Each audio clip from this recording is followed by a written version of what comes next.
علی و سیدتنا فاطمہ و سیدتنا زینب۔ بسم اللہ الرحمن الرحیم، الحمدللہ رب العالمین، افضل الصلاۃ و اکمل السلام علی سید الانبیاء والمرسلین وعلی آلہ الکرام و اصحابہ العظام اجمعین۔ صبح نور کے ساتھ طاہر بخاری آپ سے مخاطب ہے۔ حضرت ابو انیس محمد برکت علی کی تالیف اسماء النبی الکریم صلی اللہ علیہ وآلہ وسلم سے ایک اسم مبارک سیدنا امام العاشقین صلی اللہ علیہ وآلہ وسلم، ہمارے سردار عاشقوں کے امام، درود و سلام بھیجے اللہ آپ صلی اللہ علیہ وآلہ وسلم پر اور آپ صلی اللہ علیہ وسلم کی آل پر اور آپ صلی اللہ علیہ وسلم کے اصحاب پر۔ حضرت عبداللہ ابن عباس رضی اللہ تعالیٰ عنہ سے روایت ہے کہ آیت قُلْ لَا أَسْأَلُكُمْ عَلَيْهِ أَجْرًا إِلَّا الْمَوَدَّةَ فِي الْقُرْبَى نازل ہوئی تو صحابہ اکرام رضوان اللہ علیہم اجمعین نے بارگاہ نبوی صلی اللہ علیہ وسلم میں عرض کیا، یا رسول اللہ صلی اللہ علیہ وآلہ وسلم، آپ کے قرابت دار کون ہیں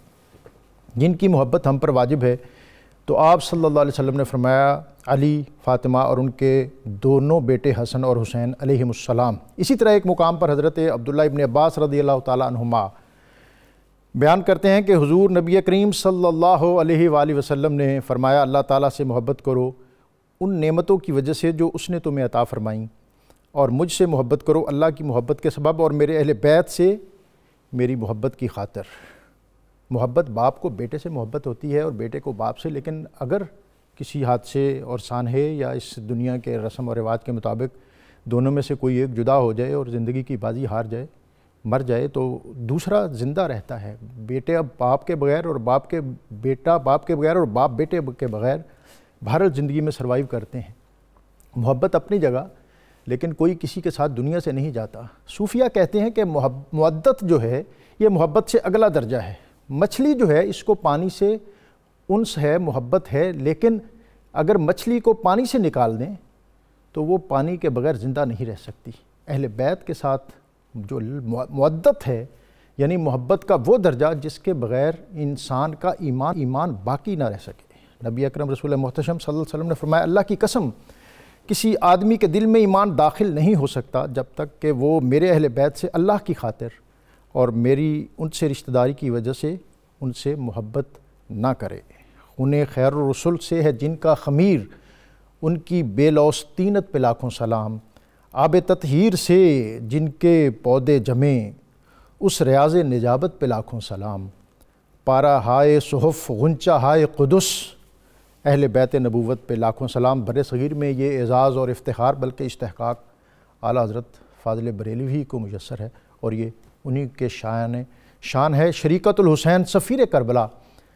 ثانی سیدہ زہرا ام العزائم حضرت سیدہ زینب بنت علی المرتضیٰ سلام اللہ علیہ،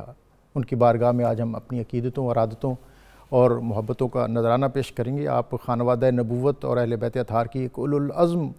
اور جلیل القدر ہستی ہیں کہ ان کی عظمت، رفعت اور جلالت اور شان کا جب ہم بیان کرتے ہیں تو سچی بات ہے کہ وجود پر ایک لرزہ طاری ہوتا ہے اور الفاظ ٹوٹنے لگتے ہیں کہ یہ اس قدر عظیم اور عالی قدر ہستی ہے۔ عرب کے اندر کوئی باقاعدہ ایجوکیشن سسٹم نہیں تھا اور تعلیم و تربیت کا کوئی ایسا اہتمام نہیں تھا جہاں بچے باقاعدہ جاتے، لیکن خانوادہ نبوت کی یہ جو جلیل القدر ہستیاں ہیں، ان کو یہ اعزاز اور اکرام میسر ہے کہ ان کے لیے مدینۃ العلم صلی اللہ علیہ وسلم اور باب مدینۃ العلم ان کے در واہ ہوتے تھے، اور سیدۃ النساء اہل الجنہ حضرت فاطمۃ الزہراء رضی اللہ تعالیٰ عنہ، آپ کی آغوش تربیت میں یہ ہستیاں پروان چڑھیں، اور تاریخ لکھتی ہے کہ حضرت فاطمۃ الزہراء رضی اللہ تعالیٰ عنہ آپ نے ایک دفعہ فرمایا کہ مدینہ کے لوگ جس وقت اور مدینہ کی عورتیں جس وقت اپنے شوہروں سے، اپنے خاوندوں سے امور تجارت پر بات کرتی تھیں کہ فلاں اونٹ کتنے میں بکا ہے اور فلاں جنس تو نے کتنے میں فروخت کی ہے، آپ کہتی ہیں کہ اس ذات کی قسم جس کے قبضے میں فاطمہ کی جان ہے، میں نے کبھی علی سے امور تجارت پہ کبھی کوئی بات نہیں کی، مجھے زینب اور رقیہ کو علوم نبوت اور علوم قرآن منتقل کرنے میں، تدریس سے اور ان کو پڑھانے سے فرصت ہی نہیں ملتی تھی۔ اقبال نے کہا تھا کہ حدیث عشق دو بابست کربلا و دمشق، یکے حسین رقم کرد دیگر زینب۔ کربلا کے پیغام کو دنیا تک پہنچانے اور اس کو عام کرنے اور حق و صداقت کے پرچم کو سربلند رکھنے والی عظیم المرتبت اور جلیل القدر ہستی حضرت سیدہ زینب سلام اللہ علیہ، آج ہم ان کی بارگاہ میں اپنی عقیدتوں اور عادتوں اور محبتوں کا خراج پیش کریں گے، اور ہمیشہ کی طرح ہمارے ساتھ بہت محترم اور علمی شخصیات professor Muhammad Saeed Ahmad Khan, doctor Shabbir Ahmad Jami, Allama Muhammad Zaheer but صاحب تشریف فرما ہیں۔ میں ان کو خوش آمدید کہتے ہوئے پروفیسر صاحب آج کے اس موضوع کے حوالے سے میں چاہوں گا کہ اپنا ابتدائی تعارف اس موضوع کا آپ پیش فرما دیں۔ بسم اللہ الرحمن الرحیم۔ بہت شکریہ ڈاکٹر صاحب۔ جب ہم گلستان اہل بیت کا ذکر زبانوں پر لاتے ہیں تو ہمارے ایمان میں حلاوت، شیرینی بڑھتی چلی جاتی ہے۔ سبحان اللہ۔ جسے نبی رحمت صلی اللہ تعالی علیہ وسلم نے سفینہ نوح فرما دیا، واہ، اس میں سوار ہونے والے کو ہی نجات ملے گی، اس سے پیچھے رہ جانے والے یقیناً ان کے لیے غرقابی کے سوا کوئی راستہ نہیں ہے۔ یقیناً قرآن و سنت کی روشنی میں ہم پر لازم ہے کہ ہم نبی رحمت صلی اللہ تعالی علیہ وسلم کے ساتھ ٹوٹ کر پیار کریں، واہ، اور اس پیار کا تقاضا یہ ہے کہ جس چیز کو بھی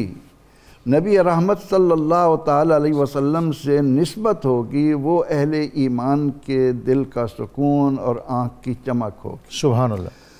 آج ہم جس مقدس ہستی کا ذکر کرنے لگے ہیں، گلستان اہل بیت کی یہ وہ کلی ہیں سبحان اللہ کہ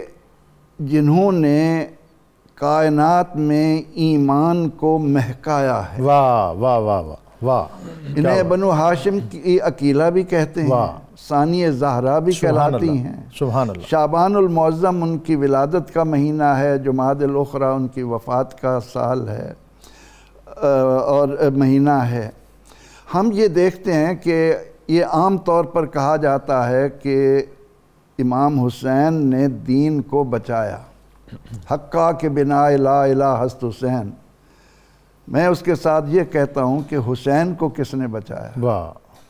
حسین کو بچانے والی، حسین کو دنیا سے روشناس کرانے والی ان حالات میں جب کہ سر قلم کر دیے گئے، تو جس جرأت اور بہادری کے ساتھ علماء لکھتے ہیں کہ جب حضرت زینب سلام اللہ علیہا کی ولادت ہوئی اور نبی رحمت صلی اللہ تعالی علیہ وسلم جب تشریف لائے تو آپ کو اپنی بیٹی سے، اور ظاہر ہے کہ امت کے ایک ایک فرد سے آپ کو پیار تھا، لیکن اللہ تعالیٰ نے اس خاندان سے جو کام لینا تھا تو آپ نے سیدہ حضرت زینب سلام اللہ علیہا کو ہاتھوں میں لے کر جب پیار کیا تو آپ کی آنکھوں میں آنسو آ گئے۔ اس پر سیدہ فاطمۃ الزہرا سلام اللہ علیہا فرمانے لگیں، ابا جان آپ کا یہ غم بیٹی کی وجہ سے ہے، حالانکہ وہ جانتی تھیں کہ کائنات میں نبی رحمت صلی اللہ تعالی علیہ وسلم نے ان اندھیروں میں جہاں بیٹیوں کے ساتھ جو کچھ ہو رہا تھا وہ کسی سے مخفی نہیں، آپ نے انہیں آنکھوں کا تارا بنایا، بیٹیوں کے ساتھ محبت فرمایا کہ نہیں، مجھے جبریل امین علیہ السلام نے آ کر وہ حالات بتائے ہیں کہ میری یہ بیٹی کن کن حالات سے گزرے گی، ان کو کن کن واقعات سے واسطہ پڑے گا۔ تو سیدہ آپ کا نام بھی حضور علیہ السلام نے زینب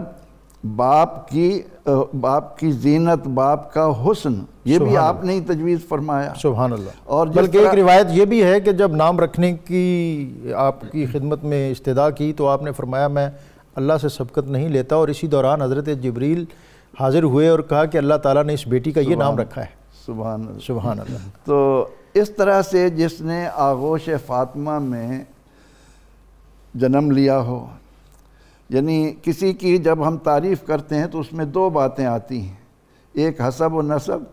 اور ایک صفات۔ اب حسب و نسب کے اعتبار سے ہم ان کا مرتبہ و مقام نہیں پا سکتے۔ سبحان اللہ۔ جن کی والدہ خاتون جنت ہوں، جن کی نانی سیدۃ نساء العالمین ہوں، سبحان اللہ، جن کے باپ باب و مدینۃ العلم مولا کائنات ہوں، سبحان اللہ، اور جن کے نانا سرور دو جہاں سبحان اللہ، انبیاء کے سردار ہوں، سبحان اللہ، ان کے حسب و نسب کا۔ لیکن جب ہم صفات کی طرف آتے ہیں تو جس طرح سے ان کی تربیت ہوئی اور انہوں نے کربلا معلیٰ میں جس استقامت کا کوہ صفا بن کر جرت کی پیکر بن کر، واہ واہ واہ، ہمت و استقلال کا اور دشمن کو للکارنے والی بن کر جس طرح سامنے آتی ہیں، وہ یقینی طور پر اہل ایمان کے قلوب و اذہان کو ایک لذت اور سرور عطا کرتا ہے۔ ڈاکٹر صاحب، جو ہماری تاریخ اسلام ہے، اور میں تو اس تھوڑا دائرہ پھیلاتا ہوں تاریخ انسانیت تک بھی اگر لے جاؤں، کہ 3 خواتین ایسی ہیں کہ جن کا احسان انسانیت اور بالخصوص اسلام شاید ادا نہ کر سکے۔ حضرت خدیجۃ الکبریٰ رضی اللہ تعالی عنہا ملکۃ العرب، اور سیدۃ النساء اہل الجنہ حضرت فاطمۃ الزہراء رضی اللہ تعالی عنہا، اور شریکۃ الحسین سیدنا زینب سلام اللہ علیہا، اور ان میں بہت سے مشترکات ہیں، اور بالخصوص میں نے تاریخ میں یہ بھی پڑھا کہ جب نبی اکرم صلی اللہ علیہ وسلم نے باہوں میں لیا تو کہا یہ تو اپنی نانی خدیجہ جیسی ہے۔ بالکل ٹھیک ہے ڈاکٹر صاحب، بنیادی طور پر ہمارے علماء نے اور فلاسفہ نے اور صوفیاء نے ایک فضائل اربع کا تصور دیا ہے جناب، یعنی یہ 4 چیزیں ایسی ہیں جس سے فضیلت کا تعین ہوتا ہے، اور جو اس میں جتنا کامل ہوگا اتنا افضل قرار پائے گا۔ سبحان اللہ۔ ان میں ایک ہے حکمت، دوسری ہے شجاعت، تیسری ہے عفت، اور چوتھی ہے عدالت۔ تو یہ تینوں جو آپ پوری دنیا کی اور عالم انسانیت کی جو شاہکار اور سردار عورتوں کے نام آپ نے گنوائے، تو ان کے اندر آپ ان 4 پہلوؤں کا ایک ایک گوشہ چیک کر سکتے ہیں۔ سبحان اللہ۔ اور جن کا ذکر چل رہا ہے حضرت زینب سلام اللہ علیہا کا، تو ان کے اندر آپ حکمت کا پہلو دیکھیں، پھر شجاعت کا پہلو دیکھیں، پھر عفت کا پہلو دیکھیں، اور عدالت کا پہلو دیکھیں، تو آپ کو بڑی حیرانگی ہوگی کہ اس انتہائی ٹینشن کے ماحول میں جس انداز سے انہوں نے اپنے آپ کو سنبھالا، چلایا، خطابات کیے، اور جس گہرائی کا مظاہرہ کیا، یہ ان کا ہی حصہ تھا۔ یعنی 1400 سال گزرنے کے باوجود ان کے خطبات کی آب و تاب آج بھی اسی طرح برقرار ہے۔ آج بھی اسی طرح ہے۔ اس کے اندر جتنی حکمت اور شجاعت اور عدالت آپ کو نظر آئے گی، اس طرح کے خطبات آپ کو کہیں بھی نظر نہیں آئے گی۔ یعنی عورت طبعاً نرم خو ہوتی ہے، لیکن آپ کی بصالت اور جرت نے اسلام کا پرچم جس انداز میں سر بلند کیا، اور آپ نے کسی جگہ پہ کوئی کمپرومائز نہیں کیا، کمپرومائز بھی نہیں کیا، اور کسی جگہ شکوہ بھی زبان پر نہیں لائیں، اور پھر کسی جگہ دین کے اعلیٰ معیار سے ہٹی ہوئی بات بھی نہیں کی، اور شب و شتم پر کوئی ایسی داستان بھی بیان نہیں کی۔ بہرحال وہ جو خطبہ آپ نے دیا، اگر میں 2-3 باتیں اس میں بیان کروں، سب سے پہلے تو آپ نے یزید کو یہ کہا کہ یہ جو کچھ تو ظاہری طور پر کر کے بیٹھا ہے، یہ تیرا انجام بہت برا ہوگا۔ اس میں کوئی شک نہیں کہ سارے اسباب تیرے تحت آ گئے ہیں، تجھے ظاہری قدرت حاصل ہو گئی ہے، اور تو نے اتنا جو ظلم بھرا واقعہ کر دیا ہے، یہ سب کچھ کر دیا ہے، لیکن تجھے اللہ تعالیٰ کے قانون مہلت کا اندازہ نہیں ہے۔ اللہ اکبر۔ یہ تجھے بنیادی طور پر مہلت دی گئی ہے، اور اللہ تعالیٰ جس عبرتناک انجام سے تجھے نوازے گا اور تو جس سزا کا مستحق ٹھہرے گا، وہ تو کل قیامت والے دن دیکھ لینا۔ اس کے بعد یہ کہا کہ جو ہدایت ہے، حق ہے، وہ بعض اوقات ظاہری طور پر دبتا ہوا نظر آتا ہے، لیکن وہ ہمیشہ کے لیے نہیں دبتا۔ واہ واہ، اس نے جب پر پرزے اور ثمر آوری اور نتائج دکھانے ہوتے ہیں، تو پھر اس وقت پتہ چلتا ہے کہ یہ کیا بات ہے۔ پھر آپ نے اپنا شرف، اپنا نسب، اور حضور نبی اکرم صلی اللہ علیہ وسلم کے ساتھ اپنا نسبی اور دینی وابستگی کا بڑا ذکر کیا، اور پھر آپ نے اس محرومی کا اظہار کیا کہ یہ جو خانوادہ عبد المطلب کے ساتھ اور آل نبی کے ساتھ یہ جو تو نے برتاؤ کیا ہے، اس کے پتہ نہیں دنیا کو کتنے ثمرات ملتے ہیں۔ وہ ثمرات ملیں گے، لیکن بہرحال اس کے جو ظاہری اثرات ہوں گے، اس سے تو نے اپنے آپ کو بھی محروم کیا اور دنیا کو بھی تو نے محروم کیا۔ تو آپ حیران ہوں کہ وہاں آپ ایسے خطبہ دے رہی تھی جیسے ایک بندہ نارمل ماحول میں، حالانکہ آپ نے ساتھ یہ بھی کہا کہ تجھ جیسے لعین بندے کے ساتھ گفتگو کرنا مجھے زیبا نہیں دیتا، تو اس لائق نہیں ہے کہ میں تیرے ساتھ گفتگو کروں۔ اور پھر جس مجمع میں تو نے مجھے لا کے کھڑا کیا اور یہاں گفتگو کرنا، یہ تو انتہائی اور افسوسناک صورتحال ہے۔ لیکن پھر بھی آپ نے وہاں کمال حکمت کا، شجاعت اور عدالت کا جس مظاہرہ کیا، تو تاریخ عالم اس طرح کا سنہری واقعہ شاید پھر کبھی نہ دیکھے۔ اور یہ جو استقامت ہے ان کی، جو بصالت ہے اور جرأت ہے اور حکمت ہے، یہ ہمیں کسی جگہ پر ڈگمگاتی ہوئی محسوس نہیں ہوتی۔ اور ہم نے مختلف واقعات میں اور بالخصوص عہد رسالت مآب صلی اللہ علیہ وسلم میں اور خانوادہ نبوت کی دیگر خواتین کے واقعات بھی پڑھے ہیں، لیکن کہیں نہ کہیں ان پر کوئی ایسا کمزور لمحہ آیا کہ کہیں کسی کی آنکھوں سے آنسو آئے، کسی کی پر غشی طاری ہوئی، لیکن یہ ایک ایسی خاتون ہے۔ اور اس کا سبب شاید یہ ہے کہ ان کی پوری جو 50 سالہ اگر زندگی ہے، یعنی اگر آپ کی ولادت 5 یا 6 ہجری میں ہے اور یہ 61 ہجری میں ہے، تو اس وقت آپ 55-56 سال آپ کی عمر ہے، اور 6 سال کی یا 5 سال کی عمر میں آپ نے اپنے نانا تاجدار ختمی مرتبت صلی اللہ علیہ وسلم کو دنیا سے تشریف لے جاتے دیکھا، اور اس کے کچھ عرصہ بعد اپنی والدہ سیدۃ النساء اہل الجنہ ان کے جانے کا دکھ سہا، اور پھر جو وصیت کی ہے حضرت فاطمہ الزہرا نے اپنی بیٹی کو کہ بیٹی اگرچہ تو چھوٹی ہے لیکن اپنے بھائیوں کا اسی طرح خیال رکھنا جس طرح میں نے اپنے گھر میں اپنے والد کا خیال رکھا۔ علامہ صاحب، میں چاہوں گا کہ آپ کی جو ازدواجی زندگی ہے اس حوالے سے ہمیں بتائیں، اور پھر یہ ایک گھرانہ ہے، ایک ہی خانوادہ ہے کہ حضرت عبداللہ ابن جعفر بن حضرت ابی طالب اور حضرت زینب بنت علی ابی طالب، تو یہ کس طرح کا ایک یہ کمبینیشن ہے، امتزاج ہے، اور کس طرح کی ان کی خوشگوار زندگی تھی؟ بسم اللہ الرحمن الرحیم۔ بہت شکریہ جناب ڈاکٹر صاحب۔ مجھ سے قبل میرے بزرگ علماء کرام آج کی ممدوحہ شخصیت کے حوالے سے بڑی خوبصورت گفتگو فرما رہے ہیں۔ ہماری آج کی ممدوحہ شخصیت در حقیقت کائنات ہستی کی ایک ایسی عظیم شخصیت ہیں کہ جن کے احسانات سے پوری امت کی گردنیں جھکی ہوئی ہیں۔ اور مجھ سے قبل قبلہ ڈاکٹر صاحب جو ارشاد فرما رہے تھے، میں ان کی بات کو تھوڑا سا آگے بڑھانا چاہوں گا کہ آپ نے جو خطبہ ارشاد فرمایا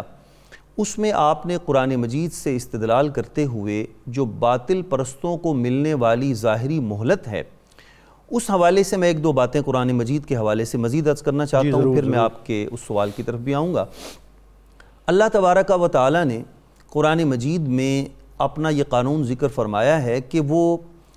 اَيَحْسَبُونَ أَنَّمَا نُمِدُّهُمْ بِهِ مِن مَّالٍ وَبَنِينَ نُسَارِعُ لَهُمْ فِي الْخَيْرَاتِ بَل لَّا يَشْعُرُونَ۔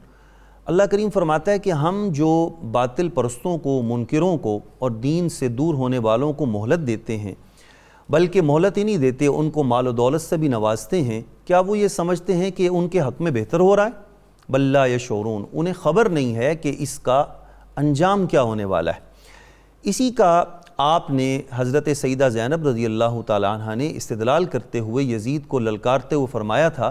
کہ تو سمجھتا ہے کہ تجھے جو ظاہری طور پر اس وقت غلبہ مل گیا اور آل رسول کو تو نے اپنے تئیں مغلوب کر لیا ہے، تو کیا تیری یہ ظاہری فتح تیرے لیے ہمیشہ کی کامیابی بن جائے گی؟ یہ ہرگز نہیں۔ تو اللہ تبارک و تعالیٰ کے قانون مہلت کی زد میں ہے، اور جب تیرا انجام آئے گا تو ساری دنیا دیکھے گی۔ اور آپ نے وہاں پر ایک جملہ ارشاد فرمایا، قِدْ قَيْدَكَ وَسْعَ سَعْيَكَ فَإِنَّ ذِكْرَنَا لَا تَمْحُ۔ اے یزید، تو اپنی تمام تر مکاریاں اور چال بازیاں کھیل لے،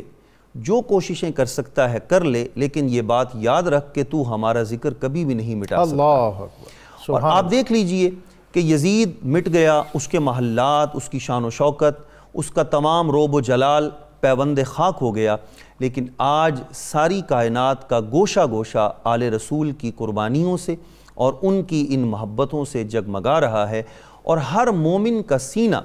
بلکہ جب بھی ان ہستیوں کا ذکر پاک کیا جائے، سنا جائے، بلکہ حاشیہ خیال میں بھی لایا جائے، تو یقین جانیے کہ انسان کی گردنیں فرط عقیدت سے جھک جاتی ہیں۔ ان کے احسانات ہی اتنے عظیم ہیں۔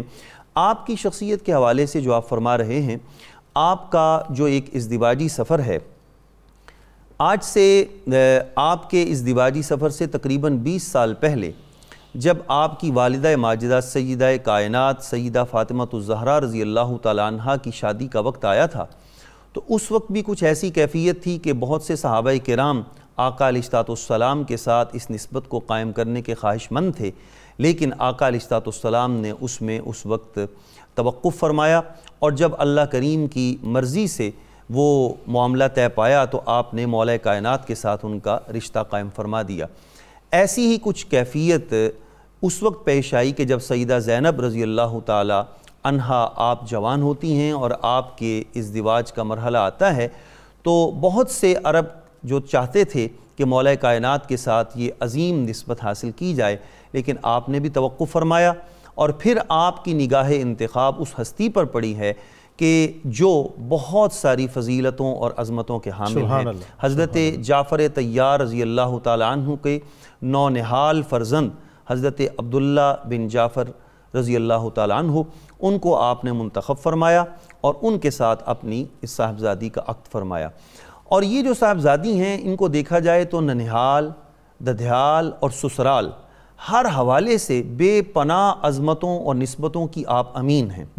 لیکن ڈاکٹر صاحب یہ بات سوچنے کی ہے کہ بہت سے لوگ آج کے دور میں کسی ایک نسبت کے حامل ہوتے ہیں اور ساری زندگی اسی نسبت کا ڈنڈھورا پیٹتے ہوئے اس نسبت کا فیض کھاتے کھاتے گزار دیتے ہیں، لیکن اپنی شخصیت کو بنانے میں، سنوارنے میں، شخصیت اور تعمیر سیرت میں وہ کوئی توجہ نہیں دیتے۔ لیکن یہ ان پاکیزہ ہستیوں کا انتہائی کمال ہے کہ اتنی وقی، محترم، باوقار اور بلند پایا نسبتوں کی امین ہونے کے باوجود ان کا اپنا شخصی کردار اتنا تابناک، روشن اور پر نور ہے کہ قیامت تک آنے والے لوگ اس سے ہمیشہ روشنی حاصل کرتے ہیں۔ سبحان اللہ۔ اور یہ جو حضرت عبداللہ ہیں اور حضرت ان کے دوسرے بھائی محمد، یہ جعفر طیار کے صاحبزادے ہیں، اور حضرت جعفر جو ہیں یہ جنگ موطا میں شہید ہوئے، اور نبی اکرم رسول محتشم صلی اللہ علیہ وسلم کو جب آپ کے شہادت کی خبر پہنچی تو آپ گھر میں آئے، اور اسماء بنت امیس ان کی والدہ، انہوں نے کہا کہ میرے بچوں کو میرے پاس لاؤ، اور اپنے پہلو میں لیا اور ان کے سر پر شفقت پر ہاتھ پھیرے، اور آپ کی آنکھوں میں آنسو رواں تھے۔ آپ کی اہل نے عرض کی یا رسول اللہ کوئی میدان جنگ سے خبر آئی ہے؟ تو آپ نے فرمایا ہاں جعفر شہید ہو گئے ہیں، اور پھر یہاں پر آپ نے دعا دی ہے حضرت عبداللہ کو کہ یا اللہ اس کو زندگی میں کسی مال، کسی کاروبار میں اس کو کبھی خسارہ نہ دینا، اس کے ہر معاملے میں برکت دینا۔ اور دوسری بات جو آپ نے کہی وہ بڑی محبت والی، آپ نے فرمایا کہ یہ جو عبداللہ ہے یہ میرے چچا ابو طالب جیسا ہے، اور یہ جو محمد ہے یہ میرے چچا ابو طالب جیسا ہے، اور یہ عبداللہ جو ہے یہ میرے جیسا ہے۔ تو یہ گھرانہ تو بنیادی طور پر ایک ہی ہے، اور ایک ہی گھرانہ ہے، وہ ننہال بھی ہے، ددھیال بھی ہے اور سسرال بھی ہے، اور ایک ہی جو شخصیت ہے ان کا جو سایہ ہے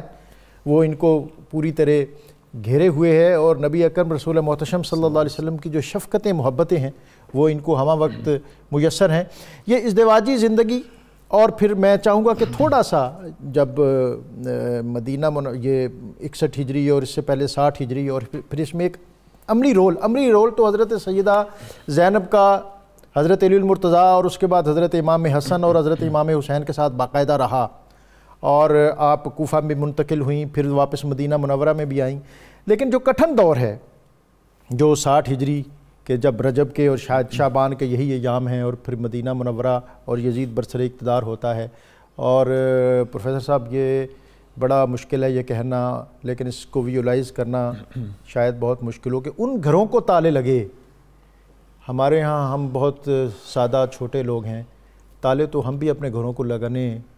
افورڈ نہیں کرتے۔ اور پھر میں اس خطے کی اگر بات کروں یا اس خطے کی بات کروں تو یہ جو روحانی دینی خانوادے ہوتے ہیں ان میں تو سارا دن آنے جانے والوں کا سلسلہ رہتا ہے، وہ کہتے ہیں کہ جی ہم گھروں کو، اور اگر کسی مسئلے پر یہ کہیں کہ جی ہم گھر کو تالا لگا کے آئے ہیں تو یہ کسی مسئلے کی سب سے زیادہ اہمیت ہوتی ہے۔ آج مدینہ سے ان گھروں کو تالے لگ رہے ہیں، اور سیدہ زینب جو ہے یہاں سے روانہ ہو رہی ہیں کہ جہاں قرآن نازل ہوا اور دین بنتا اور سنورتا لوگوں نے دیکھا۔ ہمت کیسے پڑے کسی کی کہ ان واقعات کو زبان پر لائے۔ وہ نفوس قدسیہ کہ جنہوں نے نبی رحمت صلی اللہ تعالیٰ علیہ وسلم کے ہاتھوں میں پرورش پائی ہو، نبوت کے سائے میں جن کا وقت گزرا ہو، اور جن سے صحابہ رضی اللہ عنہم اس طرح محبت کرتے ہوں کہ اگر امام حسین رضی اللہ عنہ فرما دیں کہ عمر تم تو ہمارے غلام ہو، اللہ اور وہ یہ تمنا کریں کہ وہ ہمیں لکھ کر دیں، ان سے یہ لکھوا لیا جائے کہ قیامت کے دن یہ ہمیں اپنے غلاموں میں شمار کریں۔ اللہ اکبر، کیا ہمت، کس طرح سے زبان پر یہ الفاظ آئیں کہ وہ جن سے فرشتے بھی پردے کرتے ہوں، اللہ جنہوں نے زندگی میں یہ فرمایا ہو کہ عورت کے لیے اگر کوئی زیور ہے تو اس کا شرم ہے، اس کی چادر ہے، اس کا حیا ہے، اور انہیں اس کیفیت سے دوچار کر دیا جائے کہ کربلا کے میدان میں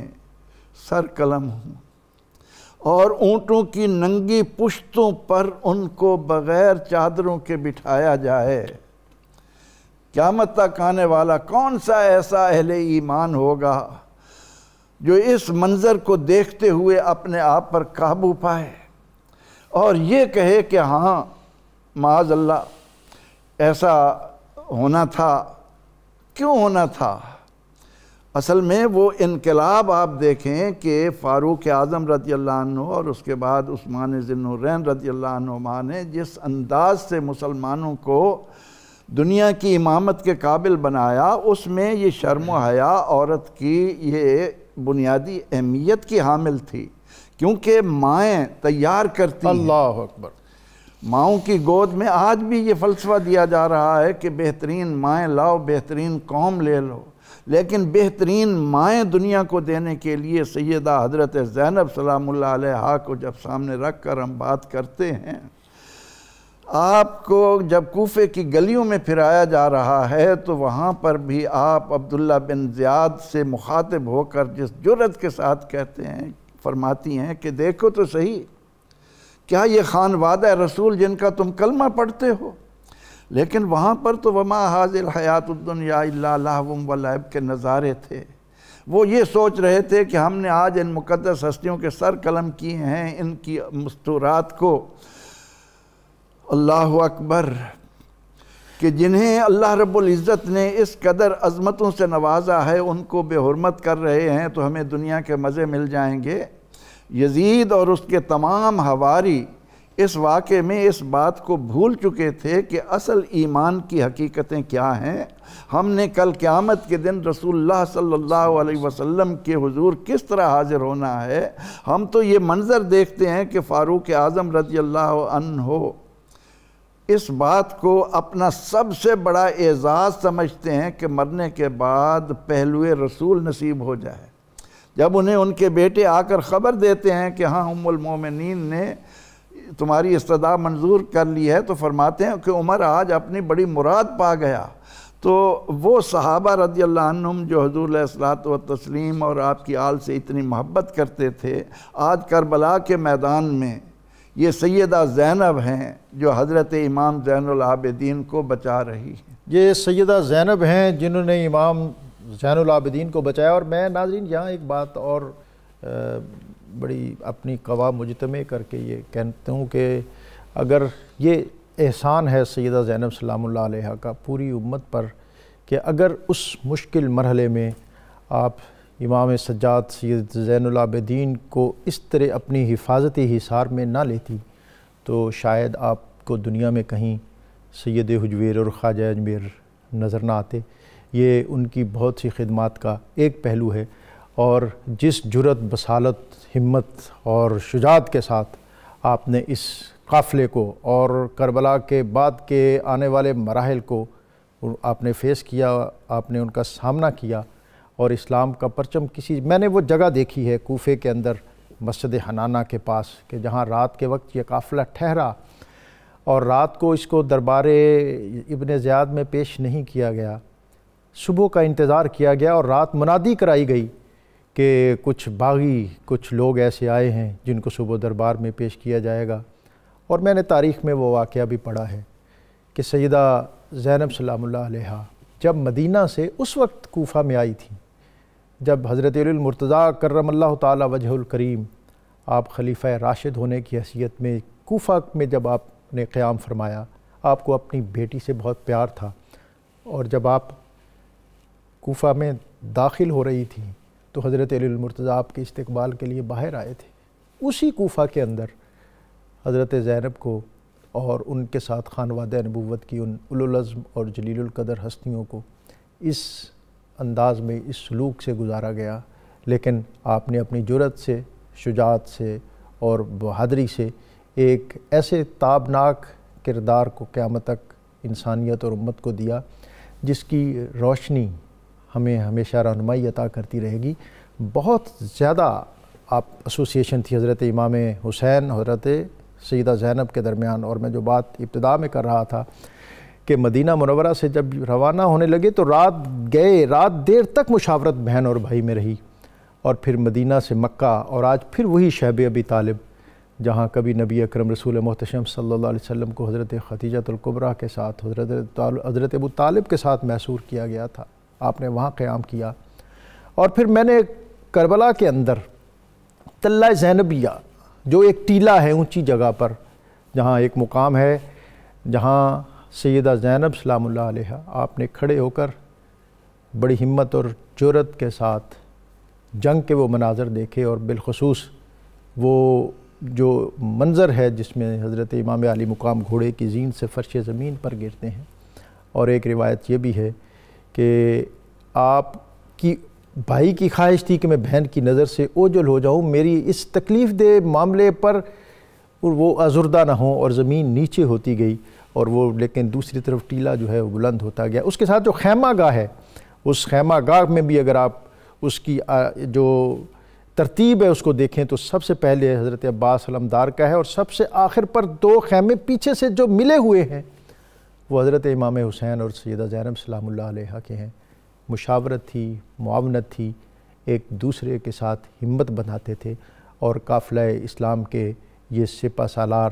اور یہ سرخیل امت کی کشتی کو لے کر آگے کی طرف بڑھ رہے تھے۔ یہاں درود شریف کا ایک وقفہ ہے، وہ وقفے سے واپس آئیں گے تو آج کے اس موضوع کے حوالے سے اپنے علماء سے مزید بات کریں۔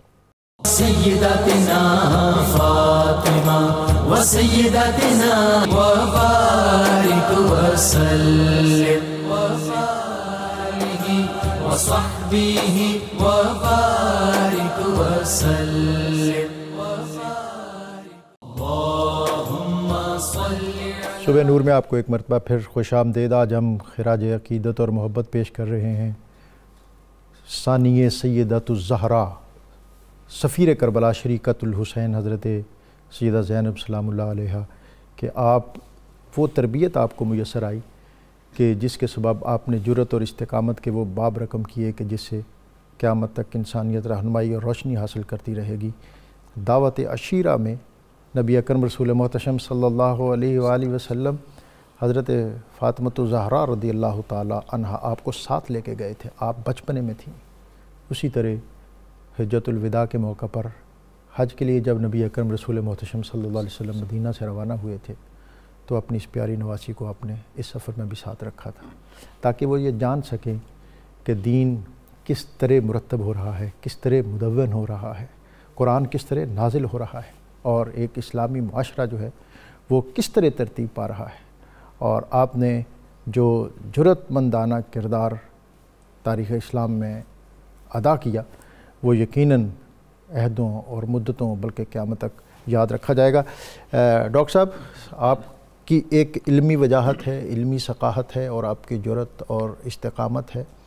کس طرح ہم ان کو رول ماڈل بنا کر آگے بڑھ سکتے ہیں، اور ان کا جو ایک طرز زیست، اسلوب حیات ہمیں نظر آتا ہے ان کی 50 سالہ زندگی میں، اس سے ہمیں کس طرح روشنی حاصل کرنی چاہیے؟ غازی صاحب، حضرت زینب سلام اللہ علیہا کی زندگی کو آپ دیکھیں تو 3 چیزیں صاحب عوارف المعارف نے بھی ان سے لی ہیں۔ وہ لکھتے ہیں جی یہ جو استقامت ہے نا، یہ بنیادی طور پر 3 وجہ سے آتی ہے۔ ایک طہارت کاملہ، دوسرا تقوی کامل، تیسرا صبر۔ یہ جو 3 مظاہر ہیں جب جمع ہو جائیں تو اس کے نتیجے میں استقامت حاصل ہو جاتی ہے۔ سبحان اللہ۔ اس میں تو کوئی شک نہیں کہ سادات کرام کو طہارت ازلی کا فیض حاصل ہے، سبحان لیکن طہارت ازلی کے باوجود بھی شب زندہ دار ہونا، اور پھر اس میں یہ حیرانگی کہ واقعہ کربلا میں صرف ایک رات کی مہلت اس لیے لی گئی کہ آج رات ہم اللہ تعالیٰ کے سامنے معافی اور عبادت اور ذکر اور شکر ادا کر سکے۔ تو اس میں ڈاکٹر صاحب اس گہرائی کو چیک کریں کہ یہ کیسی طبیعتیں ہیں، کیا حالات ہیں، اور یہ جو اصطلاحیں ہیں اگر یہ ان لوگوں کے عملی مظاہر نہ ہوتے، راہ رخصت، راہ عظیمت، تو یہ عظیمت کی راہ کیا ہوتی ہے، چلا کیسے جاتا ہے، صبر للہ کیا ہوتا ہے، صبر فی اللہ کیا ہوتا ہے، صبر ان اللہ کیا ہوتا ہے، یہ تمام جو تصوف کی بحثیں ہیں، داتا صاحب بھی کشف المحجوب میں جا بجا ان کے واقعات لکھتے ہیں، صرف یہ تاثر دینے کے لیے کہ یہ تصوف کی اتنی حسین داستان جو بھی موجود ہے، اس کے اصل پہرے دار یہ سادات کرام کے خانوادے ہیں۔ سبحان اللہ، سبحان اللہ۔ کیونکہ حضور نبی اکرم صلی اللہ علیہ وسلم سے فیوزات کے ویسے تو بڑے چشمے پھوٹے، لیکن آپ کے جسمانی طہارت کا فیض جس تسلسل کے ساتھ یہ قیامت تک چلنا ہے، اس میں حضرت زینب رضی اللہ تعالی عنہ کا حصہ بھی چلتا رہے گا۔ تو ایک تو غازی صاحب سبق یہ ہے کہ جس طرح حضرت زینب سلام اللہ علیہ نے اس کٹھن دور میں دین پر استقامت اور اس ہمت و حوصلہ، اور حضرت امام حسن اور حسین کے ساتھ صرف آپ کی نسلی وابستگی نہیں تھی، نسلی وابستگی کے ساتھ ان کا استقامت علی الحق پر ڈٹ جانا بھی تھا۔ حضرت زینب یہاں سے بھی سبق لے رہی تھی کہ میرے دو بھائیوں نے جس انداز سے زندگی گزاری اور میرے ابا جان نے جس انداز سے زندگی گزاری، میں اس کو رول ماڈل بناؤں، اور جس انداز سے میری امی حضور نے راتوں کو لمبے لمبے سجدے کیے، میں اس کو بھی اپنے سامنے رکھوں۔ یہی وہ سارا فیض تھا جس کا گلدستہ اور حسین منظر اور مظہر حضرت زینب رضی اللہ تعالی عنہا میں نظر آ رہا تھا۔ علامہ صاحب، میں یہ بھی میرا خیال سوچتا ہوں کہ ویسے جو ڈاکٹر صاحب نے کہا کہ اگرچہ رخصت کا راستہ تو بہت آسان تھا، مدینہ میں اگر حضرت امام علی مقام اور آپ کا خانوادہ تشریف فرما رہتا تو درمیان کی بھی کوئی صورت نکل آتی اور وہاں عقیدتیں ارادتیں قدموں پہ نچھاور ہوتی رہتی۔ یہ ایک آگے مرحلہ ہے، بہت طویل مرحلہ ہے۔ لیکن اس کے بعد جب یہ 61 ہجری ہوا، واقعہ کربلا ہے، کوفہ سے پھر دمشق ہے، اور دمشق سے جب یہ قافلہ واپس مدینہ پہنچا ہے اور اس کو شریکت الحسین اور ام المصائب حضرت سیدہ زینب سلام اللہ علیہ آپ بہرحال اس کی قیادت کر رہی ہیں، اور اس قیادت میں اب یہ شاید الفاظ اور نطق جو ہے یہاں اس کو آگے نبھا نہ سکے کہ جب مدینے سے چلے تھے تو کہتے ہیں کہ 40 اونٹوں پر مشتمل یہ کارواں تھا اور لدے کارواں تھے، اور 18 یا اس سے زیادہ ہاشمی جوان تھے، اور آج جب یہ مدینہ میں انٹر ہوئے، داخل ہوئے، تو پھر ایک اس میں کیا منظر تھا، کیا کہ لدا کے لیائی سی چالی کجاوے لئی جاندی ہے ویکھو خالی کجاوے، یہ اونو محمد کو آگے چلیے، امت دی بگڑی بنا کے چلیے۔ ہمارے واعظین اور علماء نے جو نقشہ کشی کی اور منظر کشی کی وہ بہرحال ہماری تاریخ کا اور ہماری محراب و منبر کا ایک ترہ امتیاز ہے، لیکن جو امر واقعہ ہے وہ یہ ہے کہ جب آپ تشریف لائیں مدینہ منورہ میں، اور کس طرح آپ نے حاضری دی اپنی والدہ کی بارگاہ میں، اپنے نانا کی بارگاہ میں، اور کس طرح جالی کو پکڑا ہوگا اور وہ حاضر ہوئی ہوں گی، اور انہوں نے وہ مصائب جو ہیں، کہتے ہیں کہ دشمن کے سامنے آدمی اپنے آپ پر اپنے قوا مجتمع رکھتا ہے، اپنے سامنے آتے ہیں تو ضبط کے بند ٹوٹ جاتے ہیں۔ جناب محترم ڈاکٹر صاحب، آپ جو کچھ ارشاد فرما رہے ہیں، حقیقت حال تو یہی ہے کہ ہمارے پاس نہ الفاظ ہیں۔ اصل میں بات جو اس سے آگے لے کے جانا چاہتا ہوں وہ یہ ہے کہ اس کے باوجود، یہ سارا کچھ ہونے کے باوجود بھی آپ کو مدینہ منورہ میں جو اسٹیبلشمنٹ تھی، جو حکومت تھی، انہوں نے سکون کا ایک سانس نہ لینے دیا۔ جی ڈاکٹر صاحب، گزارش یہ ہے کہ یہ شخصیات اللہ کے اور اللہ کے محبوب علیہ السلام کے احکام کی بجا آوری میں اس قدر منہمک رہنے والے ہیں کہ دنیا کا کوئی خوف، کوئی لالچ ان کے پائے استقلال میں لغزش نہیں پیدا کر سکا۔ ابھی محترم ڈاکٹر صاحب ارشاد فرما رہے تھے ان کے معمولات کے حوالے سے، تو میرے ذہن میں یہ بات آ رہی تھی کہ صبر کی ایک تعریف یہ بھی کی گئی ہے کہ صابر اسے کہتے ہیں جس کے معمولات عبادت کبھی قضا نہ ہوں۔ اللہ اکبر۔ اب